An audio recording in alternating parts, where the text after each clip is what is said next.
പ്രിയമുള്ളവരെ, നമ്മളൊരിക്കലും അഹങ്കാരികളാകരുത്. അഹങ്കാരം അതല്ലെങ്കിൽ കിബർ കേവലമൊരു തെറ്റ് മാത്രമായിട്ടല്ല നാം മനസ്സിലാക്കേണ്ടത്. മറിച്ച് നമുക്കും സ്വർഗത്തിനുമിടയിൽ അത് ഒരു വലിയ മതിൽ പണിയുന്നതാണ്. ഹബീബായ മുത്തുനബി സല്ലല്ലാഹു അലൈഹി വസല്ലമ തങ്ങൾ നമ്മെ ഓർമ്മപ്പെടുത്തുന്നുണ്ട്. ലാ യദ്ഖുലുൽ ജന്നത മൻ കാന ഫീ ഖൽബിഹി മിസ്ഖാലു ദർറത്തിൻ മിൻ കിബർ. കിബറിൻ്റെ ഒരണുമണി തൂക്കം ഒരാളുടെ ഹൃദയത്തിലുണ്ടോ, അയാൾ സ്വർഗത്തിലേക്ക് പ്രവേശിക്കുകയില്ല.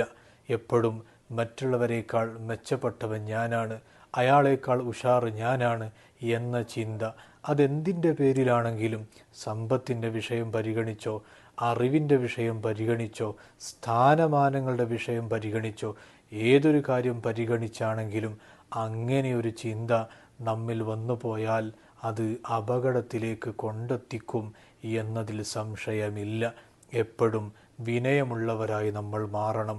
അക്ബറായവൻ, ഏറ്റവും വലിയവൻ, അതെപ്പോഴും റബ്ബായ അള്ളാഹുവാണെന്ന തീർച്ചപ്പെടുത്തൽ, വിശ്വാസം നമ്മെ വിനയമുള്ളവരും കിബറില്ലാത്ത മനസ്സിൻ്റെ ഉടമകളാക്കിയും മാറ്റും. അള്ളാഹു അത്തരക്കാരിൽ നമ്മെ ഉൾപ്പെടുത്തട്ടെ.